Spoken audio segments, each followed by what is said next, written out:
Alors sur la question du bonheur, c'est une question qui m'intéresse parce que j'étais pas heureux. Si j'avais été très heureux tout le temps, je ne me serais jamais intéressé à la question du bonheur.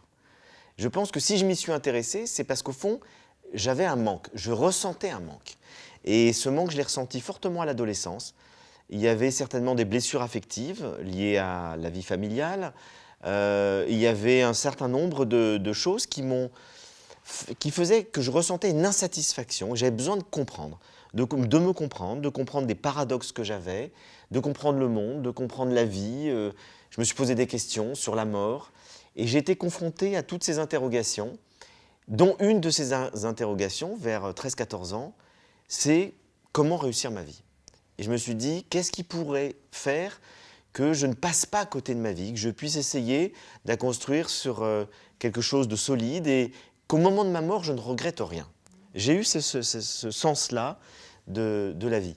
Et à partir de là, j'ai commencé à chercher des réponses chez des philosophes. J'ai commencé par Platon, Épicure, Aristote, donc j'ai lu les philosophes grecs qui m'ont conduit à la sagesse orientale parce que quand je lisais Socrate, je me disais mais c'est merveilleux, mais je n'ai pas en face de moi Socrate. C'est-à-dire je n'ai pas quelqu'un qui m'aide à accoucher de moi-même par un travail de connaissance, d'introspection, de lucidité. Et donc j'ai été chercher des maîtres zen et tibétains, j'ai lu la sagesse orientale, j'ai rencontré Arnaud Desjardins. Et tout ça a été pour moi l'occasion d'un cheminement de lucidité et de connaissance de moi-même, toujours en vue d'essayer de construire ma vie sur quelque chose de solide, sur une vérité et pas sur une illusion. Et j'ai toujours eu ce sens-là que le bonheur ou la réussite d'une vie devait être fondée sur la vérité. Or, on peut le faire complètement dans l'ignorance, dans l'illusion ou sur le mensonge. Et je ne voulais pas me mentir à moi-même et je voulais essayer d'être le plus vrai possible.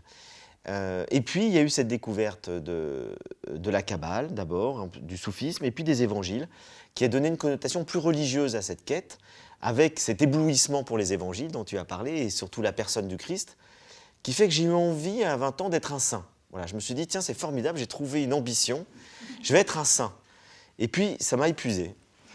Donc, au bout de 3 ans dans un monastère, la pauvreté, la chasteté, l'obéissance, c'est pas ça qui m'a pesé le plus. Ce qui m'a pesé le plus, c'est la vie communautaire. C'est le fait d'être tout le temps ensemble, un groupe avec des rites, des trucs. Et je ne peux pas vivre en communauté. Déjà à 2, j'ai du mal. Mais donc là, à 80, c'était très difficile. Et puis, j'ai étouffé progressivement dans les dogmes, dans les rituels, dans quelque chose où je me disais, mais je ne suis pas d'accord avec ça. On me dit, oui, mais il faut que tu acceptes d'abdiquer ton intelligence parce que c'est la foi révélée et tout. Et ça, je ne peux pas.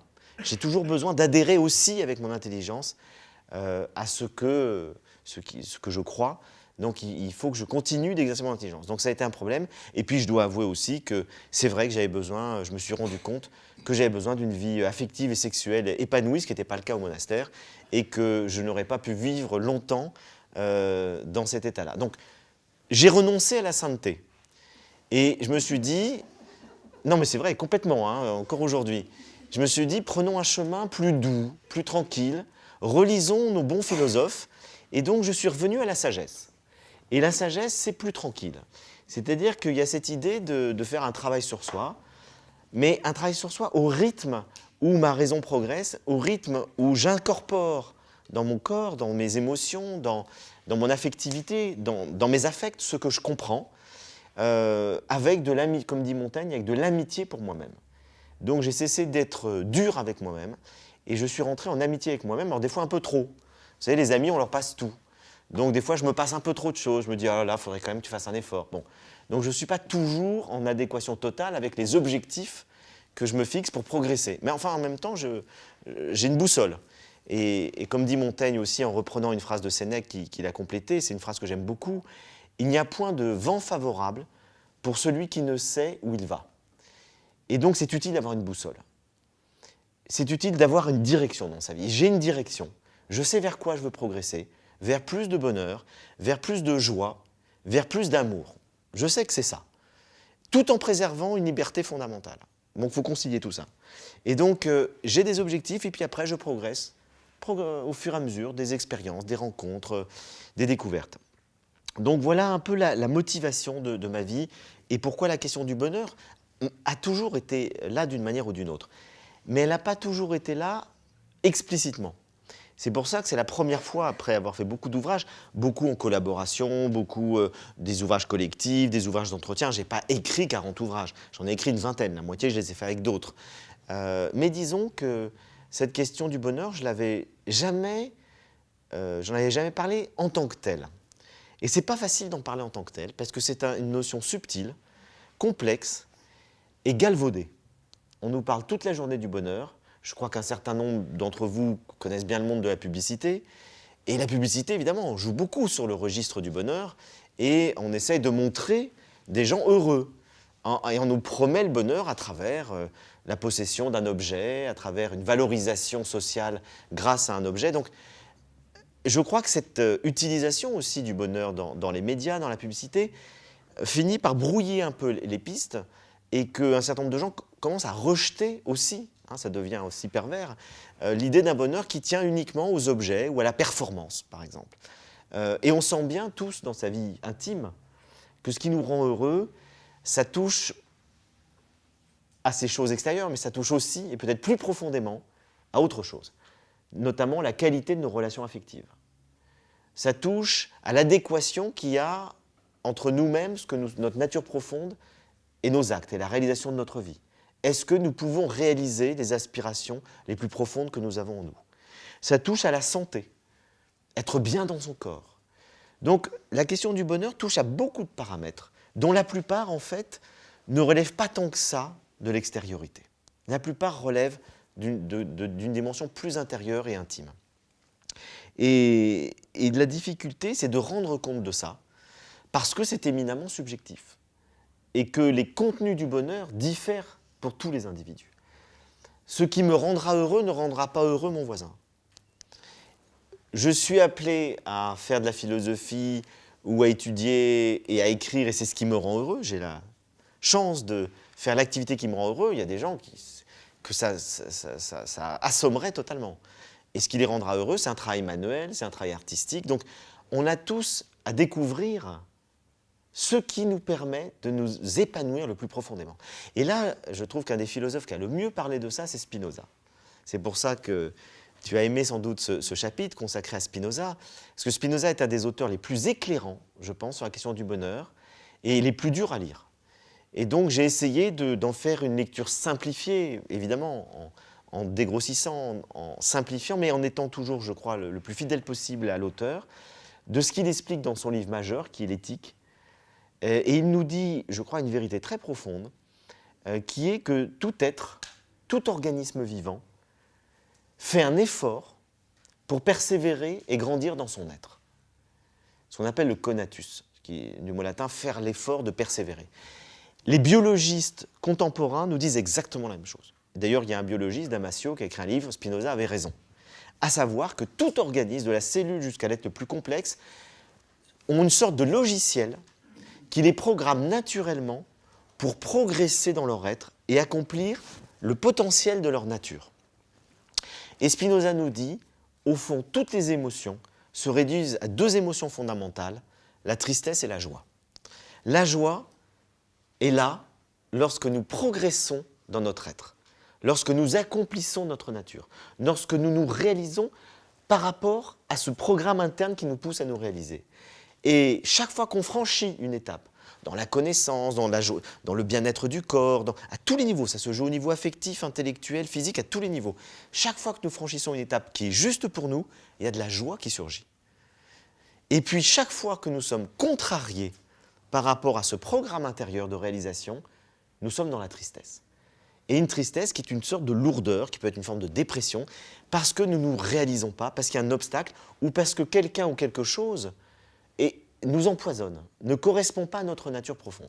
Et donc Spinoza, à partir de ce constat, qui est vraiment un constat extrêmement froid, et il observe les êtres humains comme il observerait des animaux, il nous dit le commencement de la sagesse, et donc qui nous conduit à la fois au bonheur, à la béatitude, à la joie la plus profonde et à la liberté la plus totale, c'est de remettre de l'ordre par la raison, donc par la philosophie, dans tous nos affects.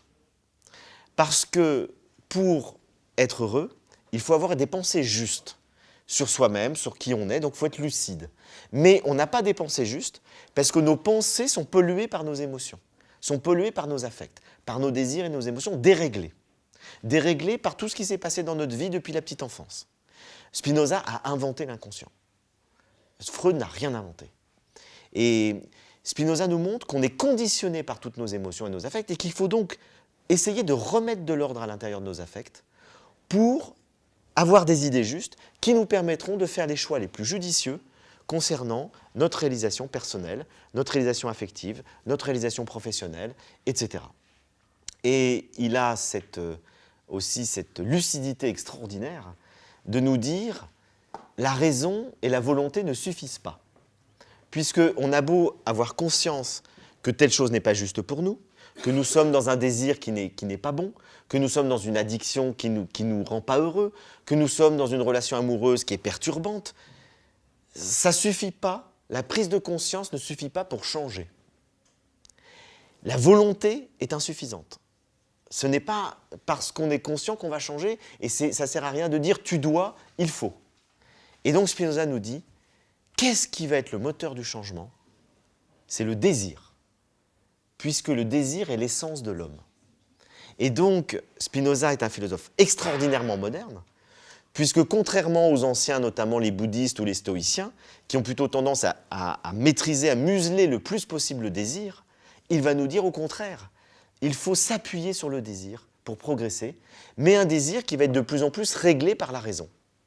Et donc, Spinoza nous dit, l'accès à la joie et au bonheur et à la réalisation de soi, c'est un travail de discernement de la raison et qui va susciter en nous de nouveaux désirs. La raison nous aide à discerner quels sont les désirs qui sont justes pour nous. Et je dis bien justes pour nous, parce que Spinoza a complètement taillé on pourrait dire, véritablement éliminer cette idée d'une morale universelle valable pour tous. Il ne croit pas au bien et au mal avec un grand B et un grand M. Il nous dit, il faut vivre dans une cité régie par des lois justes. Et les lois justes permettent de respecter autrui, c'est-à-dire ce n'est pas la loi du plus fort. Et donc, une fois qu'on obéit aux lois, et Spinoza dans ce sens-là était un révolutionnaire, parce qu'il a écrit au XVIIe siècle, 100 ans avant les Lumières, Spinoza déjà prône un État démocratique et laïque.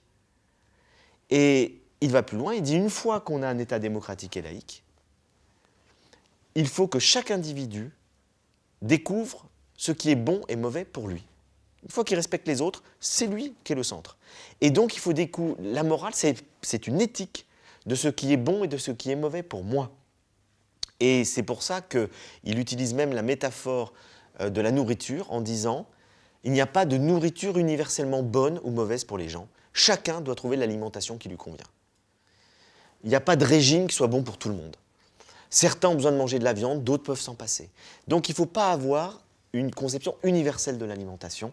Et de la même manière, chacun d'entre nous doit découvrir dans sa vie intellectuelle, dans sa vie affective, dans son activité, ce qui est bon et ce qui est mauvais pour lui. C'est tout le travail d'individuation dans lequel chacun va comprendre ce qui va lui permettre de grandir et d'aller de joie en joie et d'éliminer les tristesses. Et le critère, c'est la joie et la tristesse.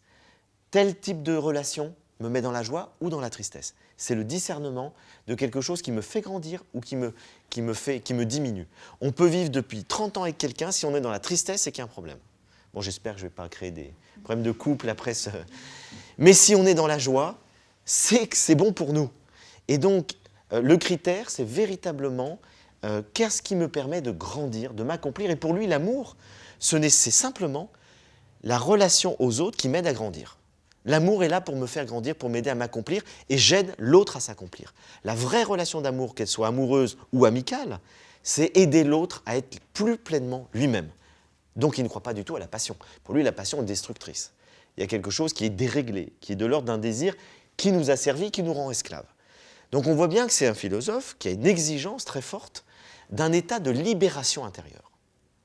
Et le but de la philosophie spinoziste, ça rejoint complètement le but finalement du bouddhisme ou des grandes écoles de philosophie de l'Antiquité, mais avec un moyen que je trouve extraordinaire qui est le désir, qui est de nous amener à être libre intérieurement, c'est-à-dire à être le plus lucide possible sur nous-mêmes, sur nos affects, sur nos passions, sur nos désirs, sur nos émotions, et donc à accepter finalement d'être ce que nous sommes et d'y adhérer en profondeur.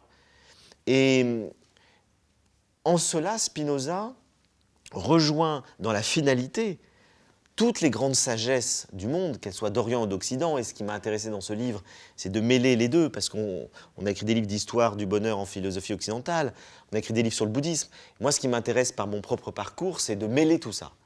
Et de voir qu'il y a des parallèles extraordinaires entre des penseurs d'Orient et d'Occident qui ne se sont jamais connus, qui ont vécu à des époques complètement différentes. Et donc, par exemple, je fais des ponts entre Spinoza et le Vedanta hindou, je fais des ponts entre Montaigne et le taoïsme, ou des ponts entre le stoïcisme et le bouddhisme, puisque ce sont à chaque fois des grands systèmes philosophiques qui coïncident sur les éléments principaux. Alors il y a une question qui est très importante par rapport à cette thématique du bonheur, et c'est aussi un aspect qui m'a intéressé dans ce livre, c'est de tenir compte de la science contemporaine.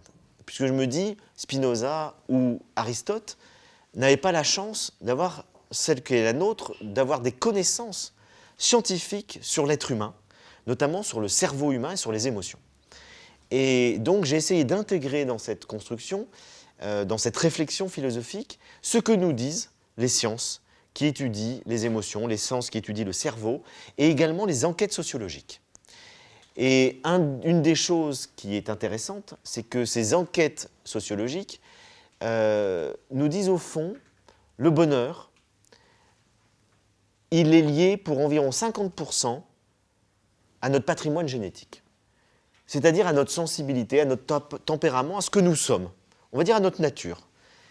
Et puis pour 10% environ, aux conditions extérieures. Conditions extérieures, c'est de naître dans tel pays ou dans tel autre, de naître riche ou pauvre, par exemple. C'est très peu, 10%. Ce qui montre d'ailleurs qu'il y a des gens heureux dans tous les pays du monde, et il y a des gens malheureux dans tous les pays du monde, quelles que soient les conditions de développement. Et puis, 40% relèvent de notre libre arbitre, c'est-à-dire finalement de nos choix, du travail qu'on va faire sur nous ou pas. Et ce qui nous est donné comme le fruit de longues enquêtes sur des populations très nombreuses pour arriver à ce résultat correspond exactement à ce que disaient les philosophes grecs de l'Antiquité. Ils nous disaient les conditions extérieures qu'on s'est dit explicitement chez Aristote dans l'Éthique à Nicomaque, les conditions extérieures comptent très peu. Vous avez des gens riches et malheureux, des gens pauvres et heureux, donc ce n'est pas ça le problème. Les conditions extérieures comptent très peu. Le conditionnement qui est lié à la sensibilité, c'est à peu près la moitié, et le reste, c'est ce qu'on va en faire. Et donc là, vraiment, je trouve intéressant de voir ces ponts entre les intuitions des sages et des confirmations des enquêtes aujourd'hui. Alors, si notre sensibilité nous conditionne à être heureux ou pas, c'est déjà très important. Parce qu'on voit bien, il y a tous des gens qui, spontanément, sont positifs, voient toujours le verre à moitié plein, et puis les autres vont le voir à moitié vide. Donc, si on a un tempérament optimiste, joyeux, on sera naturellement beaucoup plus heureux. Si on a un tempérament pessimiste, plutôt douloureux, on sera toujours dans une vie où les choses seront plus compliquées pour nous, et lorsqu'il arrivera un événement, on verra toujours l'aspect négatif. Et ça déjà, Platon le disait très clairement, il disait il y a deux types de tempéraments. Il y a les grincheux et les joyeux. Vous voyez, c'est les petits nains, là, ils se réduisent à deux. Les grincheux et les joyeux. Et il nous dit, les joyeux, il leur arrive quelque chose de positif, ils trouvent ça très bien et tout à fait normal. Il leur arrive quelque chose de négatif, ils disent, bah, c'est pas grave, ça va m'aider encore à progresser, c'est une leçon de la vie, etc. Les grincheux, il leur arrive quelque chose de négatif, ils disent, c'est tout à fait normal, il m'arrive que des tuiles, c'est logique. Il leur arrive quelque chose de positif, ils trouvent ça suspect. Donc, on voit bien que rien que ça conditionne fortement cet état de bonheur, c'est-à-dire d'épanouissement. Et le bonheur est défini par les Grecs, je dis comme un tout petit mot de ce que j'entends par bonheur, est défini par les Grecs comme un état d'être qui est le plus global et durable possible d'épanouissement. Ce qui correspond à ce que dira Spinoza ensuite. Mais ils le distingueront du plaisir. Et toute la construction philosophique du bonheur naît de la distinction du bonheur et du plaisir. Le plaisir, on en a tous l'expérience immédiate. Le bonheur, on n'a pas l'expérience immédiate. C'est quelque chose de second. Donc le plaisir, voilà, c'est de discuter avec des amis, c'est de manger quelque chose qu'on aime, c'est de faire l'amour, c'est tout ce que nous aimons faire qui nous donne du plaisir, c'est une sensation immédiate. Mais le plaisir est passager. Le plaisir s'arrête. Et des fois, le plaisir a des conséquences douloureuses. Si on mange trop, on n'est pas bien. Si on boit un vin qui est agréable mais qui n'était pas fait pour nous, on est malade. Donc, le plaisir est ambigu. Et les philosophes se posent la question, est-ce qu'il est possible d'être dans un état global et durable d'épanouissement et pas simplement un état de plaisir passager. Et c'est cela qui les amène à passer de l'hédonia à l'eudaimonia, donc du plaisir au bonheur, et ils prennent conscience à la fois de la part, je dirais, mystérieuse et aléatoire de cet élément par notre sensibilité, puisque l'étymologie même du mot bonheur, eudémonia, ça veut dire avoir une bonne étoile, avoir un bon daimon, c'est-à-dire un bon ange gardien, une bonne étoile, donc avoir de la chance. Donc il y a toute une part qui est liée à la chance. Et en même temps, ils nous disent, pour ceux qui n'ont pas trop de chance, pour ceux qui ont été moins gâtés dans leur nature, qui n'ont pas une bonne santé, etc., eh ben, on peut travailler sur soi. Et donc, la sagesse et la philosophie, pour les anciens, c'est la sagesse.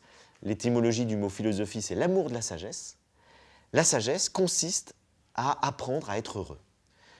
Épicure donne cette définition de la philosophie. Il nous dit que c'est une activité qui, par des raisonnements, conduit à la vie heureuse. On l'a un peu oublié, parce que la philosophie est devenue avec l'histoire une discipline qui s'intéresse à tout et qui a oublié que sa première définition, son premier but, c'était de rendre les gens heureux.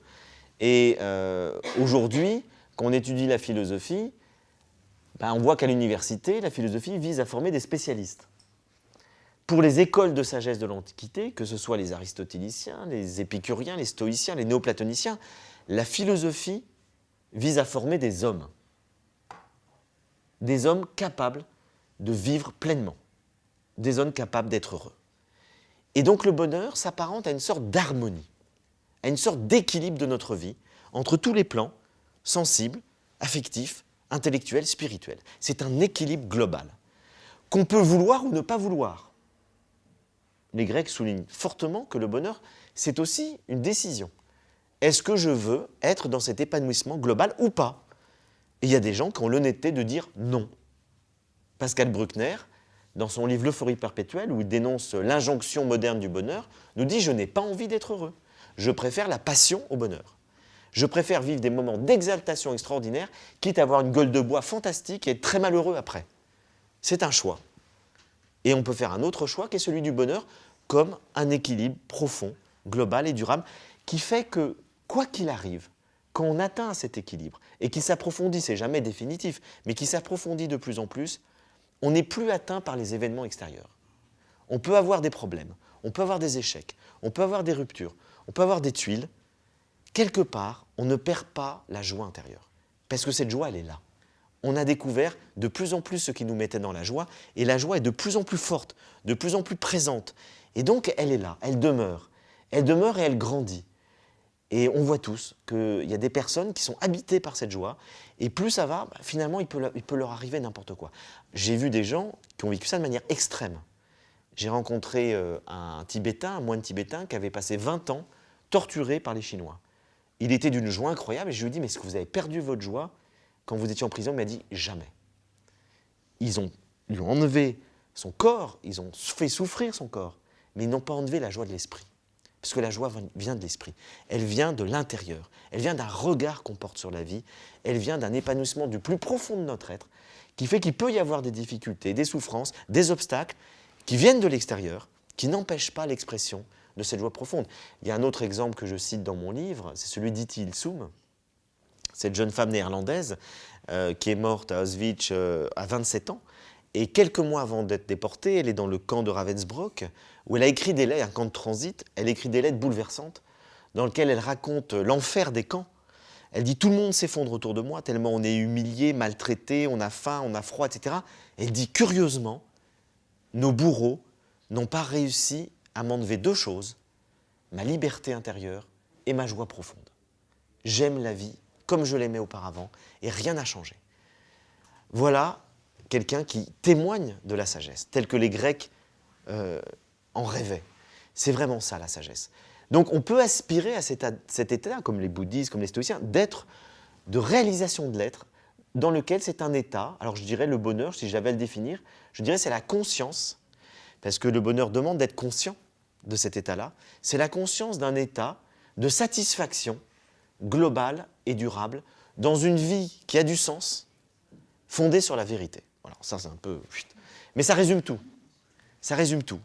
Et donc, état de satisfaction globale et durable, dans une vie qui a du sens, parce que, en réfléchissant sur la question du bonheur, je me suis dit, les Grecs ont raison lorsqu'ils disent que tout bonheur commence par le plaisir.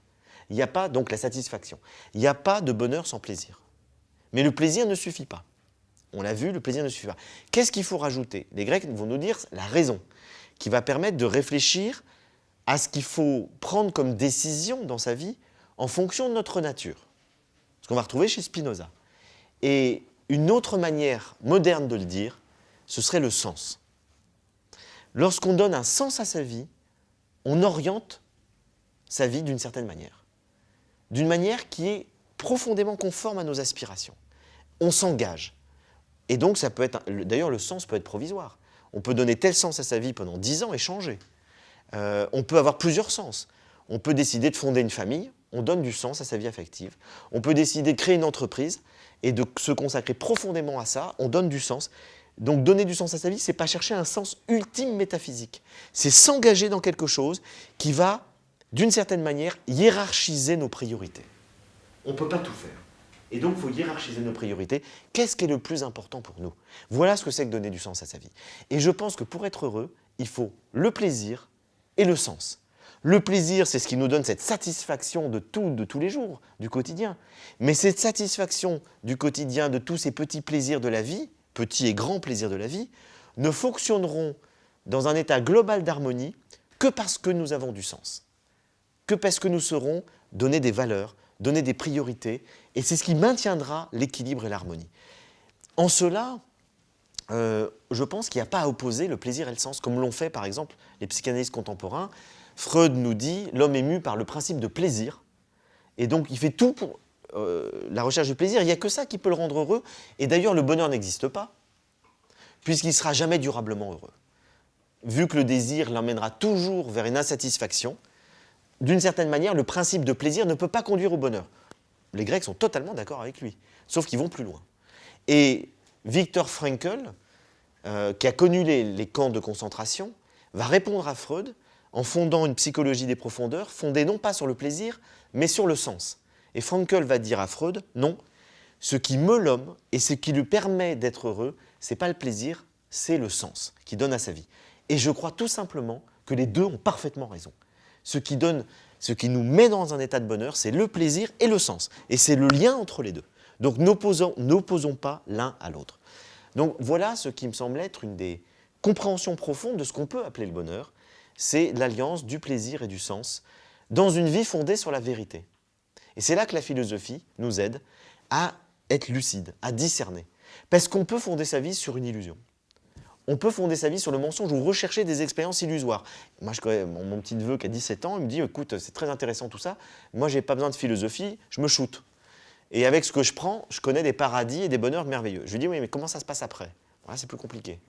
Parce que la redescente est très douloureuse et après, il est très mal. Et je lui dis « Tu vois, tu dépends en permanence de quelque chose d'extérieur pour nourrir ton bonheur. Le but de la sagesse, c'est de ne plus dépendre de quelque chose d'extérieur. Où que tu sois, quoi qu'il arrive, tu es en paix. » Et voilà ce que recherche le philosophe. Donc fondé sur une vérité, pas sur une illusion, pas sur un mensonge. J'ai une amie qui me dit un jour, j'ai rencontré l'homme de ma vie, c'est formidable, qu'est-ce que je suis heureuse, c'est génial et tout. Bon, je me réjouis et tout. Puis on ne se voit plus tellement, puis je la revois 3 ans après, elle me dit oh, « je suis effondrée, je suis épouvantablement malheureuse, c'est une catastrophe. » Je lui dis « Qu'est-ce qui se passe ?» Elle me dit « Il est marié. » Je lui dis « Tu le découvres 3 ans après. » Elle me dit « Je ne sais pas, il me donnait tellement l'impression, l'illusion que j'étais seule pour lui. » Et quand elle lui a posé la question au bout de 3 ans, il lui a dit « Je ne te l'ai pas dit parce que tu ne m'as pas posé la question. » Donc on voit toute la différence entre la psychologie masculine et féminine. Donc bref, elle ne voulait pas savoir et donc elle a vécu dans une illusion pendant 3 ans. Et d'un coup, son monde s'est effondré Et alors que l'homme n'avait pas changé. Il était toujours amoureux d'elle, toujours prévenant. Mais le fait de savoir qu'elle avait été dans le mensonge et donc qu'il y avait une autre femme et tout s'est effondré. Et elle n'était plus heureuse du tout. Donc c'est pour ça que la lucidité, la raison, la connaissance nous aident à fonder un état de satisfaction, de bien-être profond sur la vérité et pas sur un malentendu, un mensonge, une illusion. Donc voilà quelques paramètres pour, je dirais, poser la question complexe et subtile du bonheur. Et un dernier point, ça fait combien de temps que je parle, Perla? Très bien, tu as encore un quart d'heure. Bon, je ne me rends pas compte parce que je pars un peu dans tous les sens. Comme le bonheur. Exactement, ce n'est pas une expérience qu'on peut saisir. Il y a une phrase de Prévert que j'aime beaucoup, il dit « J'ai reconnu le bonheur au bruit qu'il a fait en partant ». Voilà, c'est ce qui montre bien qu'un des éléments du bonheur, c'est la conscientisation du bonheur. Puisqu'on peut être heureux sans s'en rendre compte. Il y a des gens, ils ne se rendent pas compte, et puis d'un coup, ils ont une maladie épouvantable, ils se disent « Ah, mais qu'est-ce que j'étais heureux quand j'étais en bonne santé ?» Donc la conscientisation du bonheur est très importante. Le fait de se dire « Mais c'est quand même formidable, je suis plutôt en bonne santé, j'ai plutôt une vie affective épanouie, je m'intéresse à mon groupe. » Mais savourons ça, savourons ça. Or le problème, et là les scientifiques nous éclairent beaucoup, ils nous montrent que finalement le processus psychique qui est lié à la loi de l'évolution fait qu'on mémorise davantage naturellement les événements négatifs par rapport aux événements positifs. Puisque la loi de l'évolution nous amène à conscientiser les dangers. Et donc, dès qu'il se passe quelque chose de négatif, on le mémorise comme « attention, ça c'est un danger, il ne faut pas que ça se reproduise ». Ce qui fait qu'on fait de l'esprit négatif, on fait de la pensée négative. Et quand on vit un moment heureux, on l'oublie, très vite. Donc, une des clés, je crois, alors là pour le coup, pour progresser dans la vie heureuse, c'est d'être attentif à mémoriser les bons moments du présent.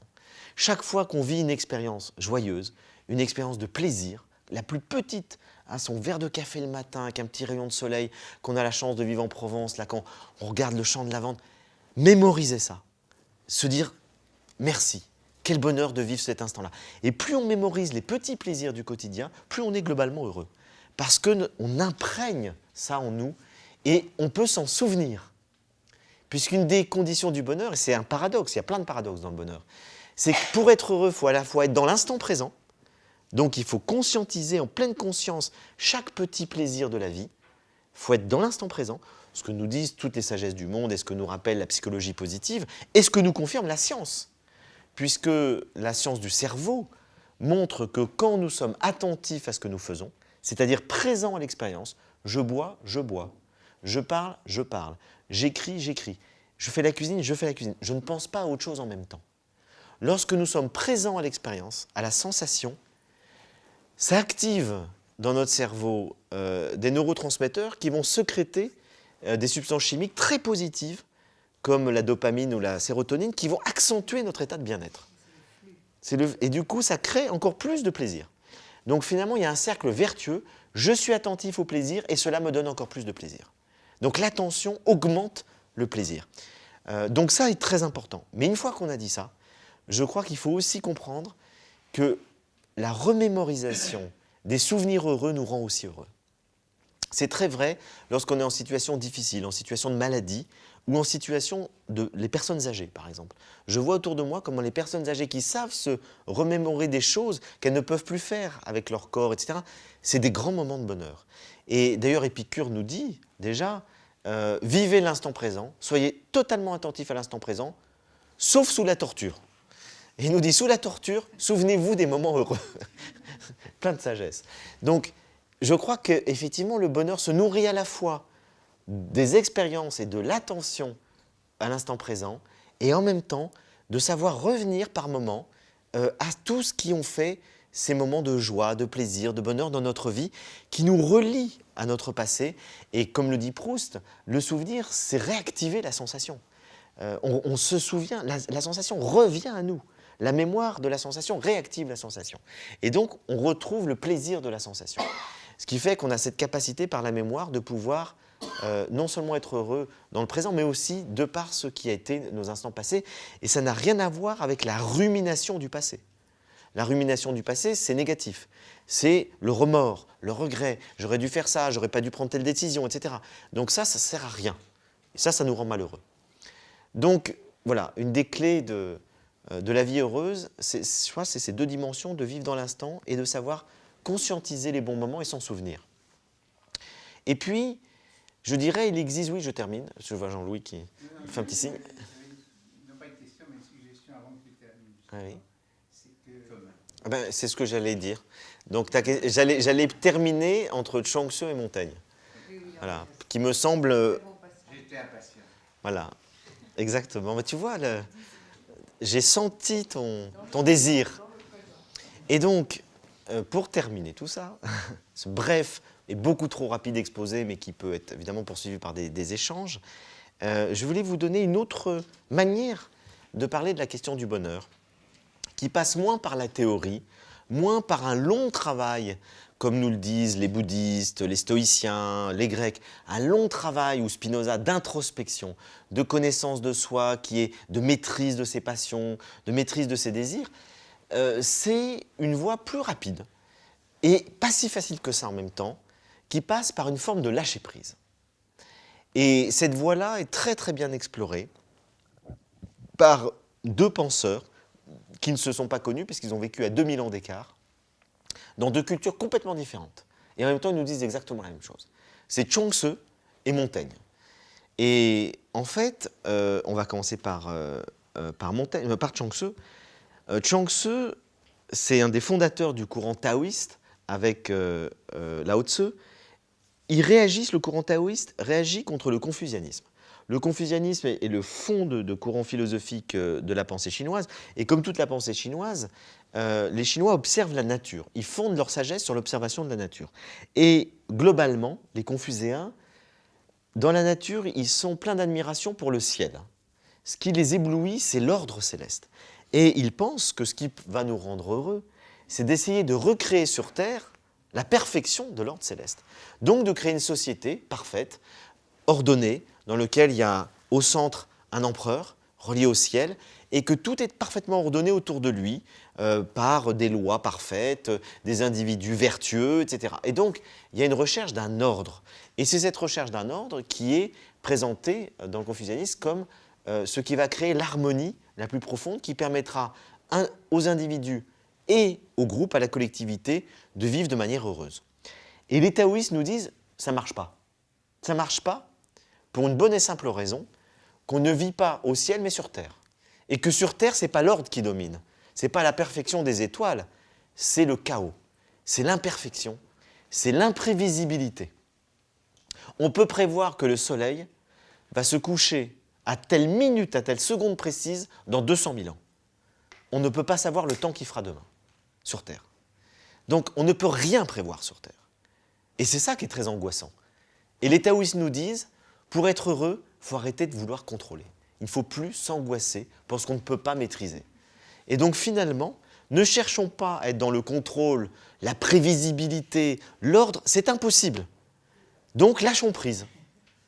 Lâchons prise et on sera heureux. Parce qu'on accompagnera le mouvement de la vie. Et donc la sagesse des taoïstes, ce n'est pas la vertu, ce n'est pas la perfection, c'est le lâcher-prise, c'est la souplesse, c'est la flexibilité. La plus grande qualité pour les taoïstes, c'est la flexibilité. Accompagner le mouvement de la vie. Soyez souple. Il arrive ça, accompagnez le mouvement. Il y a une tempête, fondez-vous dans la tempête. Il fait froid, accueillez le froid. Ne résistez pas, ne luttez pas. D'ailleurs, on le voit tous. Quand il fait froid, si on lutte, on a encore plus froid. Si on accepte le froid, on a 2 fois moins froid. Ça, même la douleur. Non, mais c'est vrai. Accueillir la douleur, elle est moins forte que si on se révolte. Tout ce qui arrive, dès qu'on accompagne par le lâcher-prise, le lâcher-prise, c'est dans l'esprit. Hein. C'est vraiment un acte de conscience. Je décide de ne plus lutter. Lorsqu'on est dans le lâcher-prise et dans l'acceptation de ce qui est, immédiatement, un état en nous s'apaise. Je vais vous en donner un tout petit exemple, très concret, qui m'est arrivé après avoir écrit ce chapitre. Je n'ai pas fini sur ce chapitre, mais là, je vous donne un exemple sur lâcher-prise. J'écris ce chapitre sur Montaigne et Chuang Tzu, et j'en suis extrêmement heureux. Parce que je me dis, là, j'ai trouvé quelque chose. Jamais on avait réuni ces deux auteurs, et pourtant ils disent la même chose. Et au moment de le sauvegarder avec ma clé USB, j'écrase le chapitre. Et je savais, parce que ça m'était déjà arrivé une fois, que c'était irrécupérable. Sur les PC, on peut récupérer, pas sur les Mac. Et donc, je savais que c'était écrasé, qu'il n'y avait plus de traces, rien à faire. J'ai pris conscience de ça. Et là, j'ai eu un petit vertige intérieur. Il y avait, je ne sais pas combien de semaines de travail, petit vertige intérieur. Et je me suis dit, ça ne sert à rien de t'énerver, lâche prise. Et là, pouf, j'ai lâché prise et j'ai été serein. Je pense que 10 ans plus tôt, j'aurais fait une dépression nerveuse. Et là, je me suis dit, tiens, tu as un peu progressé dans le lâcher prise. Donc, je commence à être assez proche de la philosophie de Chuang Tzu et de Montaigne. Et donc, ça ne sert à rien. On ne va pas ajouter à la pénibilité d'avoir perdu un travail la souffrance émotionnelle de se mettre en colère, d'être en rage contre la vie. Non, ça ne sert à rien. Ça ne sert à rien. Et donc, je me suis aperçu que dès que j'ai lâché prise, consciemment, j'ai même eu une forme de joie qui est arrivée. Mais je ne l'invente pas. Une joie. Et cette joie vient au fait que j'ai progressé. On rejoint Spinoza. Le fait d'avoir été dans la joie alors que je venais de perdre 3 semaines de travail, c'est exactement ce que nous dit Spinoza. J'ai perdu quelque chose dans l'avoir, mais j'ai progressé dans l'être. Et ça me rend heureux. Donc, petit exemple. Je reviens au lâcher-prise de Chuang Tzu. Et Chuang Tzu nous donne un très bon exemple. Il nous dit qu'on veut traverser une rivière, un fleuve. Et les fleuves en Chine, c'est pas la Seine, hein, ça déboule. Il nous dit au fond, la logique confucéenne, c'est l'efficacité. Il y a en face l'autre berge, je deviens vertueux, fort, puissant, c'est-à-dire je muscle mon corps et je vais traverser le plus vite possible avec toute ma force pour atteindre notre but de manière efficace. Mais il nous dit le problème, c'est qu'il y a une chance sur 2 de se noyer. Donc, il y a un meilleur moyen. Oui, c'est un peu moi quand je voulais être un saint, quoi, voilà. C'est radical, mais on peut complètement perdre pied. Donc, il nous dit qu'il y a une autre manière de procéder dans la vie. L'objectif, c'est de traverser le fleuve. Eh bien, je vais rentrer dans le fleuve, et la manière taoïste de traverser le fleuve, c'est de ne faire aucun effort. Je vais dans le fleuve, et je me laisse porter par les courants du fleuve. Et donc, je lâche prise. Le fleuve va me faire descendre, remonter, et puis à un moment donné, je ne sais pas quand, je ne sais pas où, je serai de l'autre côté. Mais ça exige, tout en ayant l'intention de traverser le fleuve, de ne pas avoir d'objectif trop précis sur le comment et les moyens. Et les peurs. Et de lâcher prise sur la peur. C'est-à-dire de se dire, je me laisse porter. Et voilà, exactement, la peur de mourir. Mais vous savez que, Perla, c'est bien que tu dis ça, parce que j'ai lu un article récemment sur les gens qui se noient en mer. Et les sauveteurs expliquent, ils se noient parce qu'ils luttent. Parce qu'ils veulent absolument rejoindre le bord. Et donc, ils font des efforts surhumains, alors que c'est des vagues de fond qui les ramènent au fond. Il faut lâcher prise. Le seul moyen de ne pas se noyer, je vous le dis, ça pourra vous être utile, hein, le seul moyen de ne pas se noyer, quand vous êtes aspiré par des vagues de fond, c'est de ne rien faire. Faites la planche. Et les courants vont vous ramener au bord à un autre endroit. Mais pour ça, quelle confiance! Il faut avoir confiance dans la vie. Et là, on touche à quelque chose de profond. C'est qu'au fond, pour pouvoir faire ça, pour pouvoir lâcher prise, pour pouvoir être il faut avoir confiance dans la vie. Et c'est ce que nous dit Montaigne, après Chuang Tzu. Il nous dit la clé de tout pour être heureux, c'est la confiance et l'amour de la vie.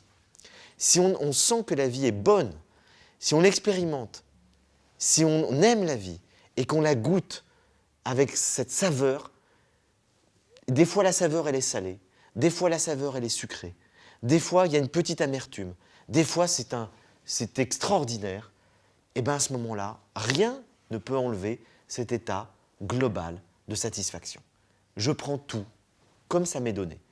Montaigne a perdu 5 enfants et il nous dit « Je les ai perdus sans fâcherie ».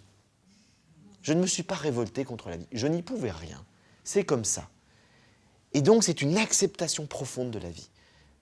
Et alors, à la fois, c'est beaucoup plus simple que le stoïcisme. Il n'y a pas besoin de faire des exercices toute la journée. Et en même temps, il n'y a rien de plus difficile que de lâcher prise. Que de faire confiance, que de s'abandonner.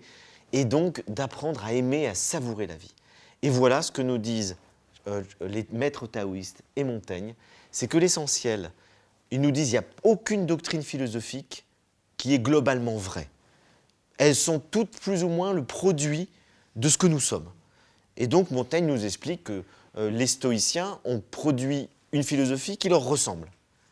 Aristote a produit une philosophie qui lui ressemble. Platon, une philosophie qui lui ressemble. C'est-à-dire que nous produisons les philosophies qui correspondent à notre sensibilité. Donc, comme Chuang Tzu dit exactement la même chose. Ils nous disent, ils sont dans un scepticisme profond, les philosophies, les théologies, les systèmes d'explication du monde sont toujours liés à la personnalité, aux croyances, à la forme de pensée de celui qui les élabore. Et en même temps, il y a quand même une raison universelle. Il y a quand même quelque chose en nous qui est capable de discerner, de distinguer, de comprendre. Et cette instance-là, elle doit aider chaque individu à comprendre ce qui est bon pour lui, ce qui n'est pas bon pour lui. Ce qu'il doit faire et ce qu'il ne doit pas faire. C'est pour ça que Montaigne va effectivement nous dire que la vertu essentielle, c'est le discernement, c'est le jugement. Et l'éducation d'un enfant, c'est pas, pour reprendre son expression, lui faire une tête bien pleine, mais une tête bien faite, qui apprend à juger, qui apprend à discerner. Et il anticipe Spinoza, l'enfant doit apprendre progressivement, quand il devient adulte, à discerner ce qui est bon pour lui, ce qui n'est pas bon pour lui. Et pour ça, il faut se connaître un minimum. Donc il y a quand même un travail, effectivement, minimum d'introspection, de connaissance de sa nature. Mais Montaigne nous dit, on le fait surtout par l'expérience. Ce n'est pas dans les livres qu'on va l'apprendre. C'est surtout par l'expérience. Et donc, le but de l'éducation, pour les taoïstes et pour Montaigne, c'est d'être confronté à suffisamment d'expérience pour en tirer des leçons de vie. Et à partir de là, on peut philosopher chacun pour soi-même, pour essayer de mener la vie la plus heureuse possible. Voilà. Merci pour votre attention. Bien sûr, j'ai connu enfant, on avait une maison, un petit village des Hautes-Alpes, et j'ai connu jusqu'à l'âge de 10 ans les charrettes à foin, le monde rural d'antan. De la même manière que en voyageant comme toi, on rencontre dans des petits villages perdus de l'Atlas, au Maroc, à Dodane, etc., ou au fin fond de l'Inde, des gens parfaitement analphabètes et parfaitement heureux. Donc la philosophie n'est pas indispensable au bonheur. Là, j'en rejoins ce que disait Montaigne. C'est que la philosophie, c'est pas simplement lire des livres, c'est tirer des conclusions de l'expérience. Et je crois que nos paysans, ils ont des expériences et ils savent réfléchir sur leurs expériences. Oui, mais ils sont philosophes parce qu'ils tirent des leçons de la vie, tout simplement. Et donc, tous ceux qui savent tirer des leçons de vie, qu'ils soient paysans ou profs d'université, peu importe, sont philosophes. Et on est tous philosophes qu'on réfléchit sur ces expériences et qu'on réfléchit le plus justement possible. Donc dans ce sens-là, la philosophie, pour moi, c'est pas du tout une élite, c'est pas du tout une pratique scolaire, c'est pas que des concepts, c'est aussi, mais c'est pas que des concepts, c'est vraiment une réflexion sur la vie et qui nous permet de penser mieux pour vivre mieux. Voilà. Donc dans ce sens-là, encore une fois, je le disais tout à l'heure, il n'y a pas besoin d'aller à l'université où on va nous apprendre l'histoire de tous les concepts pour comprendre 2-3 choses fondamentales comme le lâcher-prise. Après, il faut pratiquer. En même temps, vous n'avez pas vraiment lâché prise puisque Oui. on a retrouvé le chapitre. Non, je l'ai refait, je l'ai réécrit. Mais je l'ai réécrit complètement autrement. Et lâcher prise, c'est de dire ce que j'avais fait, que je trouvais si beau, s'effondre. Donc vous avez progressé. Donc j'ai cherché à... Mais vous savez, c'est difficile de réécrire. Pour un écrivain, vous n'êtes peut-être pas écrivain. Pour un écrivain, il n'y a rien de pire que réécrire ce qu'il a déjà écrit. Surtout quand il est content de lui. Tout à l'heure, on réfléchissait à cette question du... Mais je le disais dès le départ, nous n'avons pas une expérience immédiate du bonheur. Le bonheur est effectivement une construction, je dirais, réflexive pour expliquer un état d'être d'une globale harmonie. Mais au fond, l'expérience immédiate, c'est toujours le plaisir, le déplaisir, etc. On est confronté à ça dans la vie. Ça n'empêche pas de réfléchir à ce qui pourrait être effectivement un état plus global et durable de paix, d'harmonie, de sérénité. Mais je pense que vous avez raison sur un point, il ne faut pas se poser la question du bonheur tous les matins. Et à un moment donné, il faut vivre, quoi. Il faut vivre, et puis ça n'empêche pas d'avoir en arrière-fond l'idée que vous l'appelez bonheur ou autre, parce que dans les langues orientales, le mot bonheur n'existe pas. Mais ils ont un mot équivalent qui est le plein épanouissement. On pourrait schématiser les choses comme ça. On aspire tous, et là j'en suis convaincu, à un plein épanouissement. Et donc, comment arriver à ce plein épanouissement? Et en même temps, il ne faut pas non plus se flageller pour y arriver. Parce que la recherche du bonheur peut rendre malheureux. Mais là, vous posez une autre question, et qui est importante aussi. C'est est-ce que le bonheur est la valeur suprême? Voilà la question que vous posez. Ça, c'est une question dont on n'a pas du tout parlé là, et donc c'est l'occasion d'en parler. je ne pense pas que le bonheur soit pour tout le monde la valeur suprême. Ça l'a très souvent été, c'est-à-dire qu'il faut voir que même dans les projets collectifs, beaucoup d'hommes politiques, ce qu'ils visent, c'est une société harmonieuse. C'est donc le bonheur des individus. Et dans la déclaration d'indépendance des États-Unis, il y a le droit des individus à être heureux. C'est-à-dire que le but du politique, c'est de rendre les individus heureux. Le but du politique, comme nous dit Spinoza, c'est que chaque individu puisse s'épanouir selon sa nature propre. Donc, il y a un lien entre le politique et le bonheur. Et en même temps, là où vous avez raison, c'est qu'on peut tout à fait renoncer au bonheur pour mettre une valeur au-dessus du bonheur. Par exemple, Socrate. Socrate, très clairement, ses amis lui disent « Attends, la justice te condamne injustement à mourir, sauve-toi et viens vivre heureux à philosopher avec nous en dehors d'Athènes. » Et Socrate refuse, en disant « J'ai toujours dit qu'il fallait appliquer les lois, même quand elles sont parfois mal appliquées. Il faut toujours obéir aux lois. Je ne vais pas me défausser aujourd'hui. » Et donc, jusqu'au bout, il va, au désespoir de ses disciples, boire la ciguë. Montaigne a une autre compréhension des choses. Il va nous dire « J'admire profondément Socrate, mais si mon petit doigt était menacé par quelques lois dans un pays, j'irais bien vite vivre ailleurs sous d'autres lois. » C'est-à-dire qu'il s'enfuirait. Il dit « C'est ridicule de mourir pour une loi stupide. » Mais Socrate avait ses principes. Jésus est un autre exemple. Jésus, comme tout être humain, il aspire à l'épanouissement. Il se retrouve à Gethsémani, dans le jardin du Mont des Oliviers, juste la nuit où il sait qu'il peut encore s'enfuir. Et il sait que s'il ne s'enfuit pas, il va être livré aux grands prêtres qui vont le livrer aux Romains et qu'il va mourir de manière terrible. Il le sait. Et là, il n'a pas envie de mourir. Et il a cette prière bouleversante. Il dit à Dieu, mon Dieu, éloigne de moi cette épreuve, éloigne de moi cette coupe. Et on nous dit qu'il sue de l'angoisse. Il sue du sang tellement il est angoissé. Et puis, il lâche prise.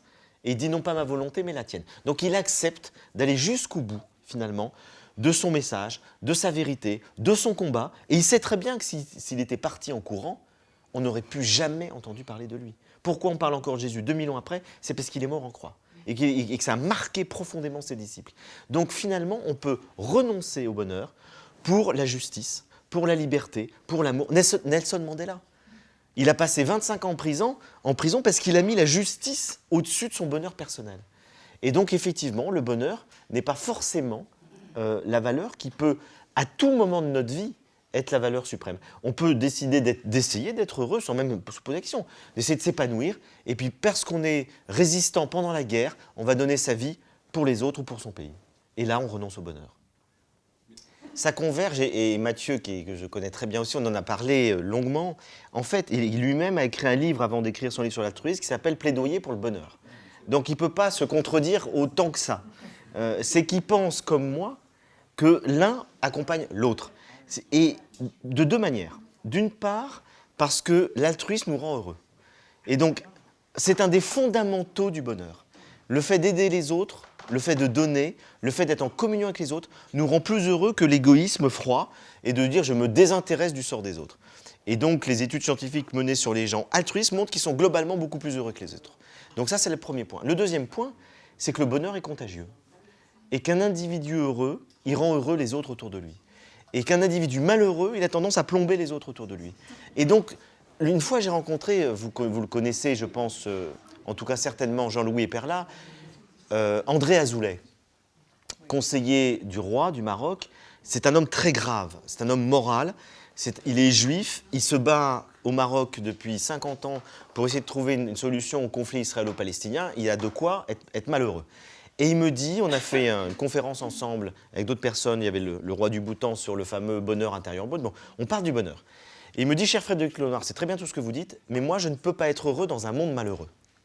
Et je lui ai répondu, cher André Azoulay, je vous comprends très bien, mais je pense que votre malheur n'apportera rien au malheur des autres.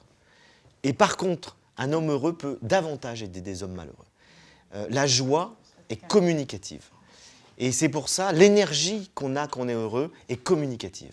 Donc je pense que chercher à être heureux, c'est aussi chercher à rendre tout le monde heureux. Et donc là-dessus, d'ailleurs quelqu'un comme Diderot l'a parfaitement compris, quelqu'un comme Camus l'a parfaitement compris. Camus le dit clairement, Gide, Camus, ces gens-là disent exactement la même chose que nous disent le bouddhisme ou le christianisme, etc. C'est qu'effectivement, c'est un devoir d'être heureux. Parce que si on rayonne, si on s'accomplit, si on est bien soi-même, on élève toute l'humanité. Et Camus disait justement sur ce point précis, il dit « Je suis philosophe, j'essaye de l'être, mais si on me demandait demain de choisir entre les hommes et les idées, je choisirais sans hésiter les hommes. » Donc, il y a, c'est tout à fait de manière implicite que dans son bonheur, il passe forcément par celui aussi, au moins de quelques autres qui sont autour de nous. Ça, c'est d'ailleurs, comme on n'est pas à penser à son propre bonheur toutes les 4 secondes, il y a souvent, les autres vous renvoient que vous êtes heureux et que vous semez de la joie autour de vous. Et c'est toujours une immense... alors là, c'est peut-être un immense plaisir, une immense joie que de s'entendre dire ça, parfois. Hein. Donc les autres vous le renvoient. Non, mais je suis assez d'accord avec toi. Moi, là-dessus, je ne l'ai peut-être pas totalement bien exprimé, mais en fait, la quête du bonheur, c'est d'abord la quête d'une vie bonne. C'est d'abord la quête d'essayer de vivre le mieux possible, jour après jour. Voilà. Et après, on se dit ce qu'on peut rechercher sans même le conscientiser de manière ultime, c'est ce qu'on appelle le bonheur, c'est-à-dire un état d'être global et durable de satisfaction dans une vie qui a du sens, fondée sur la vérité. Donc ça veut dire un état d'harmonie globale. Mais tu as raison, si on se dit dès le départ, je recherche l'harmonie totale et la pleine satisfaction, on ne l'atteindra jamais. Et donc elle est toujours en chemin, c'est toujours... Et là-dessus, je suis d'accord avec toi, le bonheur est plus un résultat qu'un objectif. Je trouve que c'est une belle manière de le dire, ce qui n'empêche pas d'être lucide sur ce que c'est que le bonheur. Mais l'objectif du bonheur, et c'est là que le livre de Pascal Bruckner, L'euphorie perpétuelle, est très intéressant, c'est qu'il dit exactement ce que tu dis, c'est qu'aujourd'hui, après l'effondrement des religions, qui posaient le bonheur dans l'au-delà, on ne croit plus aux religions. Après l'effondrement du politique, qui a annoncé le paradis terrestre par le politique, on n'y croit plus. Il ne reste plus que le bonheur individuel, c'est-à-dire l'épanouissement individuel, mais qui est devenu une idéologie. C'est-à-dire qu'on nous bassine toute la journée qu'il faut être heureux, qu'il faut être heureux, qu'il faut être heureux. Et il a raison de dire que l'injonction au bonheur rend malheureux. Non, c'est bien c'est important d'historiciser le bonheur. Et en 2 mots, c'est à la fois une quête de l'époque, parce que c'est vraiment la quête la plus dominante de l'époque, mais qui rejoint celle de l'Antiquité. Et entre les deux, il y a eu le christianisme, qui a évacué complètement la notion du bonheur, en nous disant le bonheur, c'est pas sur terre, c'est au ciel. L'islam est parti là-dedans aussi, en nous disant le bonheur ultime, il n'existe pas sur terre. Donc de toute façon, ce qui compte, c'est d'agir de manière juste pour obtenir le bonheur plénier dans l'au-delà. Kant dit la même chose, philosophe des Lumières, il nous dit finalement le bonheur est impossible parce que le désir est permanent et insatisfait. Et donc, il faut juste espérer un bonheur dans l'au-delà en étant vertueux et en faisant son devoir sur Terre. Donc, on a toutes ces raisons qui font que le bonheur n'existe plus. Et puis, il y a le 19e siècle. Le 19e siècle, le romantisme n'aime pas le bonheur. Les romantiques, ce qu'ils aiment, c'est la passion. Ce qu'ils aiment, c'est le spleen, c'est la nostalgie, c'est la tristesse. Qu'est-ce qui est créateur? Ce sont nos états d'âme négatifs. C'est le fait d'être en insatisfaction. Et donc la pleine satisfaction, ça ne nous rend pas des grands artistes. Et c'est vrai d'une certaine manière. C'est le truc classique de dire si Mozart avait fait une psychanalyse, il ne serait pas Mozart, ce qui est sans doute vrai. C'est-à-dire qu'au fond, l'idéal d'un homme artiste évacue la question du bonheur. Mais l'homme artiste, c'est autre chose que l'homme apaisé. Ce qui fait que le romantisme a dévalorisé également la question du bonheur. Freud l'a complètement zigouillé en disant que de toute façon, il n'y a que le plaisir et le bonheur, ça n'existe pas, parce que l'homme est incapable de résister à ses désirs. Et puis, l'université ne s'intéresse pas à la question du bonheur, puisque la philosophie ne nous parle plus de ça, mais nous parle du langage, de l'herméneutique. On a oublié les Grecs depuis très longtemps. Ce qui fait que finalement, la question du bonheur, comment est-ce qu'elle est revenue en Occident? Elle est revenue d'une part avec quelques auteurs isolés, Montaigne, Spinoza, j'en ai parlé, Schopenhauer un petit peu, quelques auteurs isolés, qui ne sont pas du tout majoritaires, avec l'effondrement effectivement des grandes idéologies religieuses et politiques, ce que je viens de dire, c'est-à-dire que le fait que on ne croit plus dans le bonheur dans l'au-delà, aujourd'hui on a vu l'enquête là encore dans Clé qui le confirme, c'est que les gens ne croient plus dans l'au-delà, donc il n'y a plus de bonheur dans l'au-delà. Donc du coup, ça ramène la seule possibilité d'un bonheur sur Terre, Et l'effondrement du politique fait que ce n'est pas dans les structures collectives qu'on va chercher le bonheur. Donc on se replie sur l'individu. Et dans ce repli sur l'individu, il y a 3 choses qui vont nourrir ces nouvelles quêtes du bonheur. Il y a la redécouverte des philosophes qui s'en sont préoccupés, principalement les stoïciens, les épicuriens. Donc là, on redécouvre Lucrèce, Épicure, Sénèque, c'est traduit partout. C'est les plus grandes ventes de livres de philosophie. Le manuel d'Épictète est le best-seller de tous les livres de philosophie. Donc, on cherche de la sagesse, c'est les Grecs. C'est l'Orient. Donc, on va chercher dans le bouddhisme, notamment, le taoïsme, etc., des sagesses de vie qui permettent de nous épanouir. Et c'est la psychologie positive, ce qu'on appelle le développement personnel. Et donc, on voit qu'à travers ces 3 biais, ça nourrit, au fond, des quêtes modernes d'un bonheur où l'individu se dit, bon, puisque je ne crois plus que je vais changer le monde dans le politique, puisque je ne crois plus dans l'au-delà, je vais essayer d'être heureux moi-même et d'essayer de rendre les autres heureux. Avec cette idée gandhienne, que je trouve formidable, c'est soyez le changement que vous voulez dans le monde. C'est-à-dire qu'il faut se transformer soi-même pour transformer le monde, sinon ça ne sert pas à grand-chose. Hein, sinon c'est la nomenclatura communiste, c'est bon pour le peuple, mais nous on vit autrement. Donc là-dessus, je crois qu'on peut historiciser la question du bonheur en disant qu'on redécouvre le bonheur tel que les anciens, notamment les Grecs, l'entendaient, dans un monde païen, et on revient à un paganisme. Hein. Le monde est en train de vivre selon des valeurs qui ressemblent beaucoup au paganisme de l'Antiquité. Le monde occidental, mais qui se globalise. Marx disait, effectivement, la recherche du bonheur individuel, c'est un modèle bourgeois. Et ça empêche la prise de conscience, la révolte, etc. Mais je crois qu'il faut dépasser ces catégories aujourd'hui. Pourtant, le monde va mal, quand même, oui, objectivement. mais je pense que ce n'est pas en refusant la poursuite du bonheur individuel qu'on va améliorer le monde. Non, Et c'est là que je cite... Est-ce que c'est la bonne posture? Est-ce qu'en fait, il n'y a pas de posture aujourd'hui? Elle ne s'oppose pas. C'est-à-dire qu'on peut à la fois, je pense, poursuivre une quête, oublions le mot bonheur, qui est piégé, une quête d'épanouissement personnel, essayer de s'épanouir dans ce monde, tout en s'engageant pour changer le monde.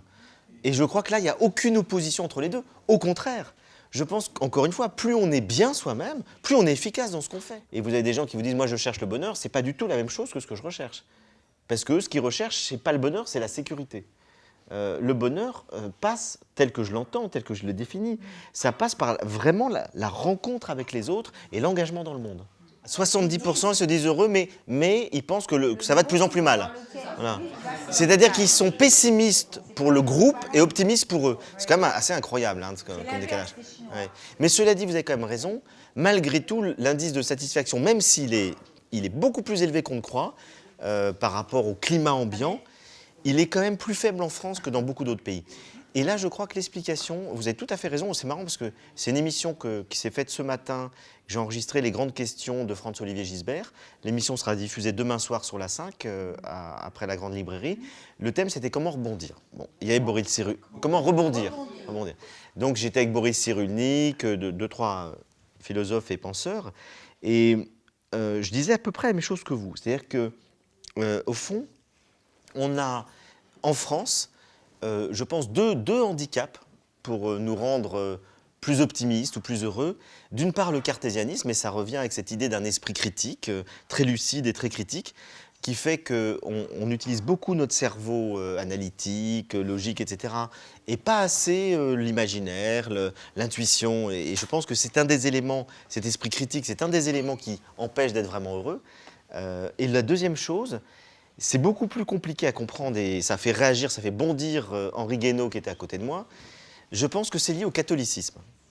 La France est un des pays qui a été le plus marqué par le catholicisme, à un point qu'on n'imagine pas. Pas pour rien qu'elle est fille aînée de l'Église dans le catholicisme. Et même si on n'est plus catholique, puisqu'il n'y a plus que 10% de Français qui pratiquent, et même dans les catholiques pratiquants, ton enquête montre qu'ils croient même pas, la moitié ne croit pas en Dieu. Enfin bon. Donc on est sorti du catholicisme, on n'y est pas sorti dans les mentalités. Et c'est quoi la mentalité catholique? Je vais essayer de le dire finement, parce que quand je le dis trop vite, ça fait bondir les catholiques. Donc la mentalité catholique, c'est fondamentalement une mentalité dans laquelle on pense que la solution vient d'en haut.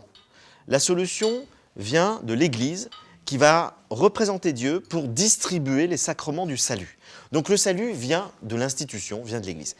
Vous enlevez Dieu, vous enlevez l'Église, vous mettez l'État à la place, et c'est les Français. C'est-à-dire l'État doit résoudre tous nos problèmes. Et donc, mauvaise météo, c'est la faute de l'État. Problème de licenciement, c'est la faute de l'État. L'État doit tout résoudre. Et donc, les Français n'acceptent pas de comprendre que aujourd'hui, la solution de sortie de crise, c'est une responsabilisation. Or, on est victime. On est victime de l'extérieur et on est dans cette attente d'un État-providence qui a remplacé l'Église catholique. À propos de la... Alors que les protestants, les anglo-saxons, qui sont donc les Allemands, les Anglais, les Américains, sont beaucoup plus marqués par le protestantisme, n'ont pas du tout le même rapport.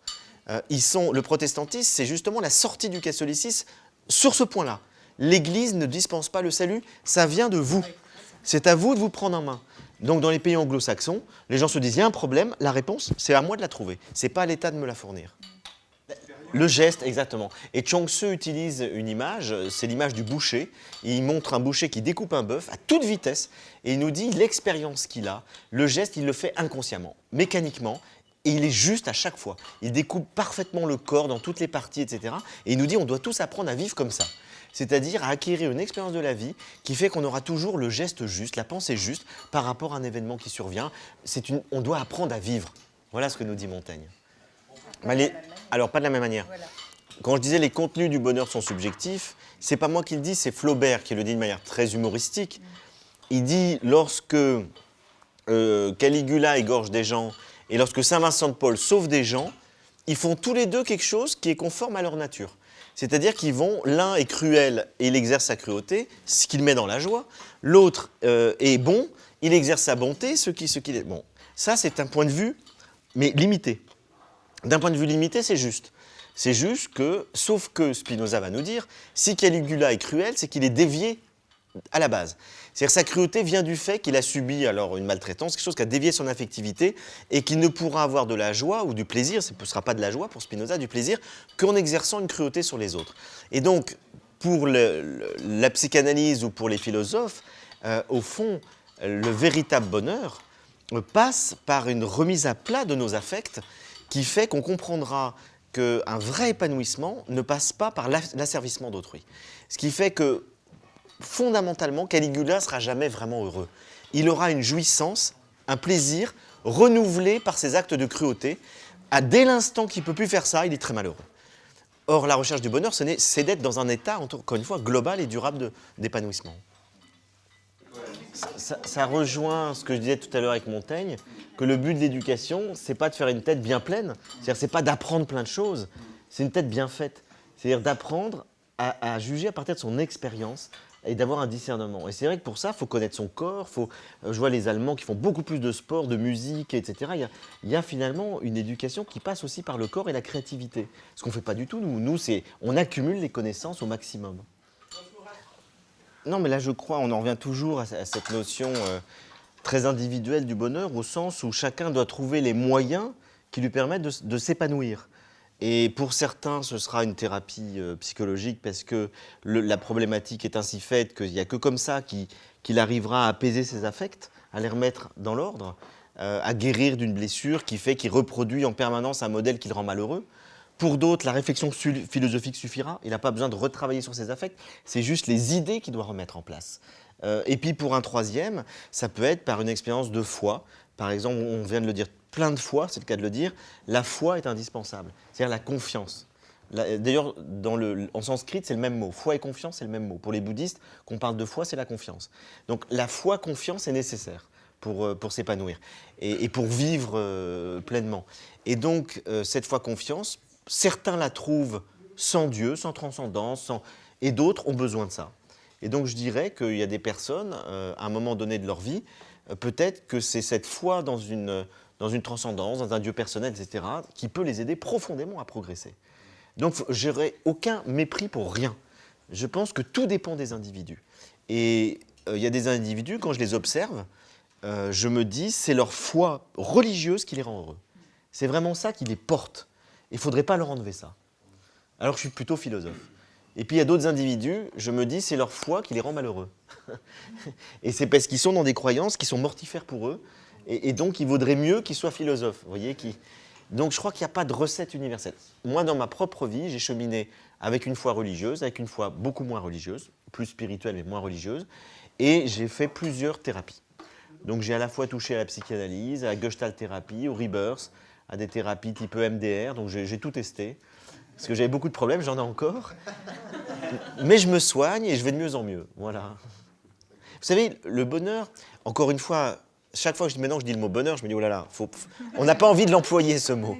On va finir par le vomir à la fin de la soirée. Vous allez rentrer chez vous en disant, il y en a marre du bonheur, quoi. Donc, c'est le problème. C'est pour ça que je ne voulais pas écrire ce livre, mais je l'ai quand même fait, parce que je me suis dit, ça nous fait réfléchir à plein d'autres choses que le bonheur. Ça nous fait réfléchir au sens, ça nous fait réfléchir au plaisir, ça nous fait réfléchir à l'éducation, ça nous fait réfléchir à la raison. Donc, voilà, c'est un mot valise qui nous fait réfléchir à plein de choses. Mais les scientifiques préfèrent utiliser un autre mot, ils parlent du bien-être subjectif, ce qui est beaucoup plus neutre. Bon, ça revient à peu près au même, hein, c'est-à-dire c'est l'épanouissement de l'individu. Et ils ont fait des études quand même très intéressantes. C'est qu'ils ont observé que par justement notre conditionnement génétique, l'héritage de la petite enfance, etc., on avait une sorte d'état du bien-être subjectif qu'on appelle un point fixe.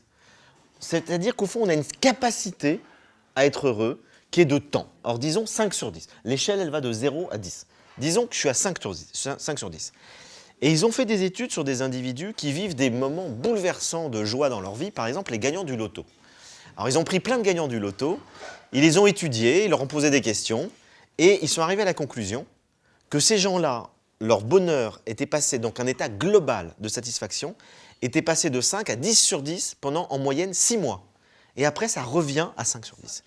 Et donc les mecs, ils se sont achetés des Ferrari, des Porsche et tout, ils s'emmerdent, et au bout d'un certain temps, ils reviennent au bistrot du coin boire un coup avec le copain, et c'est ça qui les rend heureux.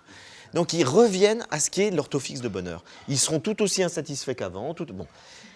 Inversement, on a fait des études avec des grands handicapés, des personnes qui ont eu des accidents de voiture et qui ont perdu la motricité. Et ils montrent exactement la même chose, c'est qu'il y a une chute vertigineuse du bonheur, du point fixe, donc ils arrivent à 0 ou 1 sur 10 en grande majorité, et en moyenne, au bout de 2 ans, ils retrouvent leur point fixe de bonheur qui était de 5 sur 10. Ce qui montre bien que si on ne fait pas un travail sur soi, si on ne fait pas évoluer son taux fixe du bonheur, ce qui est possible, on reviendra toujours à son seuil de bonheur naturel qui nous est donné par notre sensibilité, par notre tempérament. D'où l'intérêt de la thérapie, de la philosophie, de la réflexion, de donner du sens à sa vie, de s'engager, des relations d'amour qu'on peut constituer, puisque c'est de conscientiser les plaisirs du quotidien, puisque c'est tout ça qui peut faire bouger progressivement notre taux fixe de bonheur, et il va passer disons, de 5 sur 10 à 8 sur 10, et c'est ça d'acquis. C'est-à-dire qu'après, une fois qu'on est là, selon ces études-là, on n'en bouge plus. C'est-à-dire qu'on redescend, on remonte, mais on revient toujours là. Et donc tout le sens de la sagesse, tel que les Grecs l'entendaient, je pourrais le dire de manière moderne, c'est de faire monter notre point fixe de bonheur. Mais ce mot, je ne peux plus supporter, donc il est temps que ça se termine. Autrement dit, plutôt que les tranquilles, il vaut mieux être prudent, mais dans plusieurs. Oui, tout à fait. Absolument. Voilà une excellente conclusion. Et Tout à comment fait. dire merci de manière plus généreuse, j'ai envie de dire, à Frédéric pour ta générosité que de te laisser partir à l'heure à laquelle nous nous sommes engagés. Tout à fait. Et j'en avais évidemment prévenu nos amis. Eh bien, merci infiniment. infiniment. Merci à vous.